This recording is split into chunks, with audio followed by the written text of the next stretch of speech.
Eu tô vendo uma galera postar, José Boto dá mole de novo e Flamengo perde contratação de Tiziano Perrota para o Elche da Espanha. Gente, olha só, vamos lá. A informação, por exemplo, do Alex Luna, que vários jornalistas tiveram. A informação do Tiziano Perrota, que vários jornalistas tiveram, a gente também recebeu. Gente, isso é scout, o Flamengo está lá avaliando jogadores. Eu conversei com uma fonte ligada à diretoria do Flamengo que me passou o seguinte: o fato do Flamengo ter jogadores no scout, como Alex Luna, Matias Fonseca, Tiziano Perrota e outros aí, David Romero, avaliar, o scout avaliar, às vezes os caras fazem uma consulta para saber algum detalhe médico, alguma coisa do jogador, porque está fazendo scout, quer ter as informações. Aí, o que eles me passaram é o seguinte: o empresário, o staff do jogador, pega e passa para a imprensa argentina, para a imprensa uruguaia, para onde o jogador joga. Passa para essa imprensa publica, essa imprensa, às vezes, para saber alguma apuração, consulta jornalista daqui, e aí começa a sair a informação, e aí o pessoal já acha, não, ele está negociando. O jogador interessa ao Flamengo. Gente, scout, avaliação, não é que interesse. O Flamengo está consultando para conhecer as condições daquele jogador, da contratação daquele jogador, e aí pega aquele leque de jogadores ali do scout e fala, qual que a gente vai escolher? Ele não foi escolhido ainda como contratação. Não é que o Flamengo está tentando contratar o jogador. E uma coisa é a gente falar, o Flamengo tentou o Almada? Tentou. O Flamengo perdeu o Almada pro River? Perdeu. E ele tá dizendo lá que é um sonho ir pro River, né? Primeiro disseram que a família dele era torcedora do Boca, torcia pro Boca, a família torcia pro Boca, e ele falou que é um sonho pro River Plate. Ok. O Flamengo perdeu o Almada? Perdeu. Perdeu o Luiz Henrique? Ainda não. Como a gente já trouxe, o Flamengo ainda pode contratar. O próprio staff do jogador falou do neste momento. Neste momento não chegaram a um acordo. Agora, outro jogador, o Zé Lucas, perdeu pro Cruzeiro, mesmo sendo base, e o Cruzeiro vai pro profissional, mas de qualquer forma, perdeu. Perdeu. Aí o Flamengo perdeu. Ok? Agora, jogadores que o Flamengo está avaliando no scout, toda hora sai matéria, mole de novo, perdeu o jogador, não existe, cara. Aí também não. Aí tá acontecendo um exagero, tá? Então, a informação é a seguinte, com relação a esse jogador, que foi até trazido por muitos jornalistas aí, o Tiziano Perrota, tá? Ele pertencia ao Banfield, foi mais um nome aí, então, que o Flamengo chegou a avaliar, mas que não estava tentando contratar, tá? Então, ele acertou aí, estava na lista do Flamengo de scout, de avaliação de scout, e acertou com a equipe do Elche, da Espanha, tá certo? Então, é só uma explicação, porque às vezes as pessoas, o Flamengo perdeu, tomou balão. Não, não é. Mas é uma opção a menos para ser avaliada, tá certo? Falar aqui agora com vocês numa situação bem bacana. São três informações que eu acho que são assim de otimismo, né? De mostrar para vocês que o Flamengo vive um momento bacana. Pô, desde 2019 para cá o Flamengo vive um grande momento.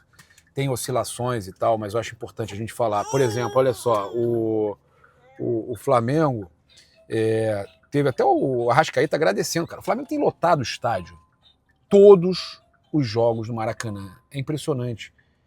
Já é muito tempo que o Flamengo não tem um jogo vazio no Maracanã, salvo aqueles jogos de começo do Carioca com a garotada e tal. Mas o Arrascaeta até agradeceu a torcida. Obrigado por ontem, nação. Que dia dos pais. Nós por nós. E coraçõezinhos rubro-negros.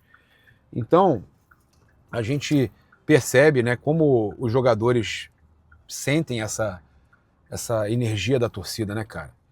E isso se reverte o que está acontecendo desde 2019 para cá, que a gente mudou muito o panorama, a gente tinha muito mais derrota, o Flamengo sempre brigando na parte de baixo da tabela, não chegava, alguns anos chegava a brigar para não cair, mas tipo, ficava ali, zona de Sul-Americana e tudo mais, Libertadores não era todo ano. Pô, o Flamengo, olha quantos anos que o Flamengo está em Libertadores seguidos, cara. Eu vou contabilizar aqui, ó, acho que é 17, ou é mais? 17, 18, 19, 20, 21, 22, 23, 24, 25, 26, são 10 anos seguidos, talvez sejam mais. Quando a gente imaginar isso, e olha só, com a vitória de 2-0 sobre o Vitória, o Flamengo teve o número de 900 vitórias no século XXI. São 900 jogos que o Flamengo ganhou no século XXI, caminhando para 1000 daqui a pouco, tá? Então é o primeiro clube brasileiro a atingir essa marca desde 2001, tá? No século, o Flamengo é o clube que tem o maior número de vitórias, é o maior campeão do século, o Flamengo, a gente já falou aqui algumas vezes, o Flamengo é o maior campeão do século e é o time que mais ganha no século, também em jogos, separadamente, de títulos, jogos também, tá? O segundo colocado é o Palmeiras com 891 vitórias, também é uma marca impressionante, né? Mostra a briga dos dois, né? Mostra que os dois realmente são os times a serem batidos, os times que brigam por tudo. Isso é importante para o torcedor ver. Às vezes, essa coisa toda, rivalidade. É rivalidade sim, hoje em dia a rivalidade é Flamengo e Palmeiras. Fala do Palmeiras, aí vira palmeirense, fica falando do Flamengo. É a rivalidade hoje. São os dois maiores rivais no Brasil. Isso prova. Os títulos e o número de vitórias, isso prova. Olha só o São Paulo, 867, Grêmio 840, Internacional 825. Olha a diferença de vitórias, tá? Lembrando que eles tiveram aquelas fases vencedoras já nesse século também. E vou falar aqui também sobre o Jorge Carrascal, né? É mais uma notícia boa. Tem duas notícias boas para falar aqui nesse momento. Acho que, primeiro, o Carrascal, né, se recuperando é importante. O Jardim, eu falei para vocês durante a Copa do Mundo que não sabia se ele ia entrar nos jogos lá da Colômbia e tal, mas que o projeto do Flamengo era, se ele não fosse valorizado na Copa, era recuperar ele dentro do Flamengo, tá? Então ele foi o destaque do SofaScore, né, aquele aplicativo que fala de número dos jogadores, ele foi o destaque do Flamengo, gente, em campo ontem.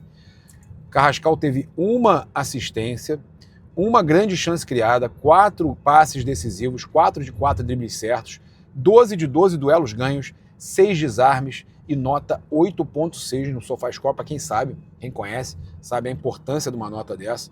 Então, eu acho que é possível, tá? Se ele tiver cabeça, não fizer aquelas besteiras que ele andou fazendo, tudo melhora, tá? Então a gente tem aqui, ó, para trazer para vocês também uma outra informação importante para mostrar esse momento que o Flamengo vive. O Flamengo chegou a 301 jogos sem sofrer gols desde 2003, igualando o São Paulo no topo do ranking da era dos pontos corridos.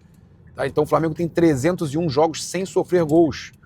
Clubes com mais jogos sem sofrer gols no Brasileirão, desde 2003, que é a era dos pontos corridos. Flamengo 301, São Paulo 301, Corinthians 298. O Flamengo sofreu apenas 18 gols em 22 rodadas nesse Brasileirão, tá? E tem a segunda melhor defesa do campeonato. E o Palmeiras lidera o quesito com 16 gols sofridos, mas também, né?